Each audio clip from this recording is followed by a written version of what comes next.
মিথ্যা কথা বলা কোথাও কিন্তু জায়েজ নাই। মিথ্যা কথা বলা ইসলামের জঘন্য অপরাধ। কিন্তু স্বামী স্ত্রী পরস্পরের সাথে প্রশংসামূলক, যেটাকে সহজ বাংলায় পাম্পট্টি বললাম, এই পাম্পট্টিমূলক বা প্রশংসামূলক মিথ্যা কথা বলা জায়েজ আছে। কিরকম? আবার এটা যাই এখন থেকে বাজার থেকে 500 টাকার কাপড় নিয়ে যায় বলেন 2000 টাকা দিয়ে কিনছি, এটা কিন্তু জায়েজ নাই। কেন জায়েজ নাই?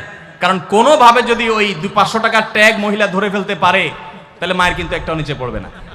বলবে মিথ্যুকের পুত মিথ্যুক, সারা জন্মে এই কাম করে আসছোস, তাইলে ওই রকম মিথ্যা কথা বলা যাবে না। আমার পরিচিত এক লোক আছে, সরকারি একজন কর্মকর্তা বড়, উনি বলেন যে মহিলাদেরকে বাজার করে খুশি করার মতো কঠিন কাজ আরেকটা খুব কম আছে। যারা সংসার করেন তারা জানেন। কারণ আমি একটা কথা প্রায় বলি, দুনিয়াতে বহু বুদ্ধিমান মানুষ আছে, বহু চালাক মানুষ আছে, কিন্তু একটাও চালাক বা বুদ্ধিমান স্বামী আছে বলে আমার মনে হয় না পৃথিবীতে।